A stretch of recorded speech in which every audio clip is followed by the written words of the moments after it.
Assalamualaikum warahmatullahi wabarakatuh. Nama saya Muhammad Fauzan, NIM 1914 30107, mahasiswa jurusan Asuransi Syariah semester 5 kelas C. Di sini saya akan membuat sebuah video terkait dengan penjelasan jenis-jenis program dana pensiun. Kemudian yang kedua yaitu terkait dengan perkembangan asuransi jiwa dan asuransi umum di Indonesia. Video yang saya buat dalam rangka memenuhi UAS mata kuliah aktuaria. Oke, langsung saja masuk kepada pembahasan yang pertama, yaitu terkait dengan jenis-jenis program dana pensiun. Dana pensiun berdasarkan program terbagi menjadi dua. Yang pertama yaitu dana pensiun manfaat pasti, di mana dana pensiun jenis ini memberikan manfaat pasti kepada pesertanya melalui besaran dana pensiun yang ditentukan di awal. Seperti halnya apabila seorang karyawan dijanjikan akan memperoleh dana pensiun sebesar 80% dari gaji saat bekerja dengan penambahan nilai 10% setiap 4 tahun. Maka saat karyawan tersebut memasuki masa pensiun, perusahaan wajib untuk membayarkan dana pensiun setiap bulan sesuai dengan perjanjian di awal. Lantas dari manakah asal dana pensiun yang akan diberikan oleh perusahaan? Dana pensiun yang akan diberikan oleh perusahaan berasal dari potongan gaji karyawan saat masih bekerja, ditambah dengan dana dari pemberi kerja atau perusahaan. Gabungan kedua dana tersebut kemudian dimasukkan ke dalam perusahaan dana pensiun untuk diinvestasikan sehingga jumlahnya berlipat. Nah, nantinya uang inilah yang akan digunakan untuk membayar pensiun karyawan yang bersangkutan. Kemudian jenis dana pensiun yang kedua yaitu dana pensiun iuran pasti.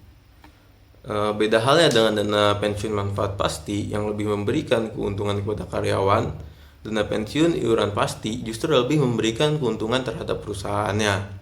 Sebab yang ditetapkan dalam program pensiun ini bukanlah besarnya dana pensiun yang akan diterima, melainkan iuran yang harus dibayarkan karyawan saat masih aktif bekerja. Contohnya, selama masa kerja, karyawan dan perusahaan sama-sama harus membayarkan 10% dari gaji pekerja setiap bulannya.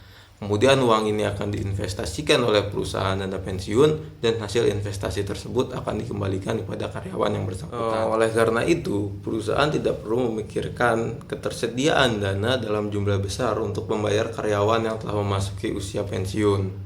Sebaliknya, karyawan bisa dirugikan apabila investasi dana pensiun mengalami kegagalan, sebab uang pensiun yang diterima juga menjadi lebih rendah. Lanjut ke pembahasan yang kedua, terkait dengan perkembangan asuransi jiwa dan asuransi umum di Indonesia. Menurut OJK, Otoritas Jasa Keuangan, tercatat pada bulan Juli 2021, perkembangan asuransi jiwa dan asuransi umum menunjukkan angka pertumbuhan positif.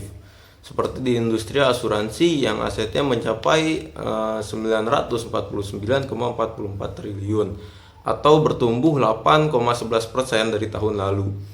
Kemudian premi industri asuransi juga mengalami peningkatan sebesar 9,86 triliun atau bertumbuh 6,33% dari tahun lalu.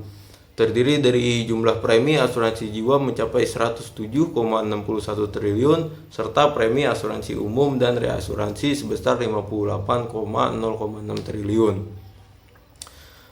Risk based capital industri asuransi jiwa dan asuransi umum masing-masing tercatat sebesar 653,74% dan 346,73% di atas ambang batas ketentuan sebesar 120%. Sementara angka rasio kecukupan investasi perusahaan asuransi umum dan asuransi jiwa juga masih cukup kuat pada Juli, yaitu 174,64% dan 111,51% dengan threshold sebesar 100%. OJK juga sudah mengeluarkan berbagai kebijakan relaksi untuk menjaga industri asuransi menghadapi penurunan ekonomi dampak dari pandemi COVID-19, seperti perhitungan tingkat solvabilitas perusahaan asuransi dan reasuransi, kemudian kebijakan mekanisme komunikasi, pelaksanaan rapat dan pemasaran PD melalui video conference, dan penundaan penetapan sanksi atas pelanggaran ketentuan ekuitas minimum perusahaan pialang.